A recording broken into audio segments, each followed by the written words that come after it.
ফারুক আযম ওমর রাদিয়াল্লাহু তাআলা আনহু উনার কাছে উনি যখন খলিফা, এক ব্যক্তি মামলা দায়ের করলেন, আমার ছেলে আমার কথা শুনে না। হযরত ওমর রাগী মানুষ, বললেন কালকে অমুক সময় ছেলেকে সহ হাজির হবে আমার আদালতে, আমার এজলাসে আসবে। পরের দিন ছেলেকে নিয়ে ওমরের সামনে হাজির। হযরত ওমর ছেলেকে প্রশ্ন করলেন, বাবু বাবার কথা কেন শোনো না? হাতের মাঝে একটা লাঠি, ওমরের হাতে লাঠি। ছেলেকে প্রশ্ন করছে, বাবার কথা কেন শোনো না? বাবা বিচার দিল অভিযোগ সত্য কিনা। ছেলে বলল, হুজুর আমার বাবার কথা সত্য, কিন্তু আমি যে কেন শুনি না আমিও জানি না। আমি তো শুনতে চাই, মনকে মানাতে পারি না। সিদ্ধান্ত নেই কাল থেকে ভালো হয়ে যাব, কিন্তু কিছুক্ষণ পরে সিদ্ধান্ত চেঞ্জ। এর পিছনে কোনো কারণ আছে কিনা আমি জানি না। আমি জানতে চাই আমার বাবা আমাকে যেভাবে মানুষ করা দরকার ছিল সেখানে কোনো গাফলতি করলো কিনা। আমার উপর আমার বাবার আমার মায়ের অনেক হক আছে আমি জানি, কিন্তু আমার কোনো হক ছিল কি তাদের উপরে? হযরত ওমর বলেন ছিল। এক নাম্বার হক তোমাকে ভালো মা দেয়া, কারণ মা যদি খারাপ হয় ওই পেট থেকে আল্লাহর ওলি জন্ম নেয় না।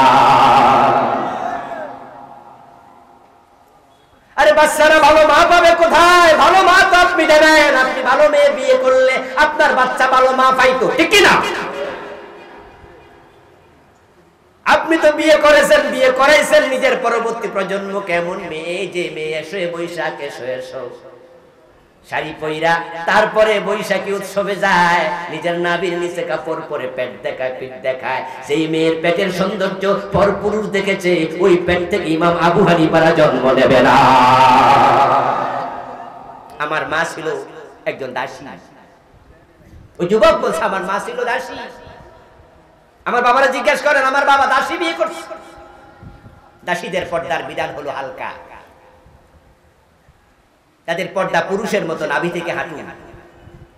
তারা মানুষের কাছে হাত বদল হয়, যার কাছে যায় সেই তার হাজবেন্ডের মতো। এই জন্য দাসীদের চরিত্র ভালো থাকে না, থাকলে চাইলেও পারে না। আমার বাবা যদি একজন মুত্তাকি ফরেজগান্নারে বিয়ে করতো তাহলে আমি ভালো মা পেতাম। এখন তো মায়ের চরিত্র আমি পেয়েছি। তোমার 2 নাম্বার অধিকার ছিল তোমার বাবা তোমার ভালো নাম রাখবে। তখন ওই ছেলে জবাব দেয়, হুজুর আমার নাম রেখেছে হাফাল। কি এই ওয়াজ বাড়িতে নিয়েন কিছু কি কইলাম? হাফেল। হাফল শব্দের অর্থ হলো চামচিকা। আমাদের দেশে আগে সনের ঘর ছিল, এক সময় ছিল নি? আজ থেকে 10-15 বছর আগেও তো ছিল। এখন তো টিনের ঘর, বিল্ডিং হয়ে গেছে সব। সনের ঘরের কোনায় কিন্তু কিছু পাখি বাসা বাঁধতো, মাগরিবের টাইমে বাইরে হইয়া উড়াল দিত। এগুলো অস্থির চিত্ত, চড়ুই পাখি নয়। চামচিকা চড়ুই আলাদা জিনিস, না চিনলে আর কি লগে একটা লইয়া আমো কি করবো। চামচিকা চিনেন না? ছোট্ট এরকম করে ধর মারে, বড় অস্থির পাখি, গতি থাকে বিমানের মতো। এবার যুবক বলতেছে, দেখেন নামের প্রভাবেও আমি হয়তো প্রভাবিত। আমার মাঝে কোনো স্থির সিদ্ধান্ত নেয়ার মতো অভ্যাস নাই, তাই আমার সিদ্ধান্ত বারবার পরিবর্তন হয়। এমন নাম বাবা রাখছে যে নামের মাঝে ধীরতা নাই, স্থিরতা নাই।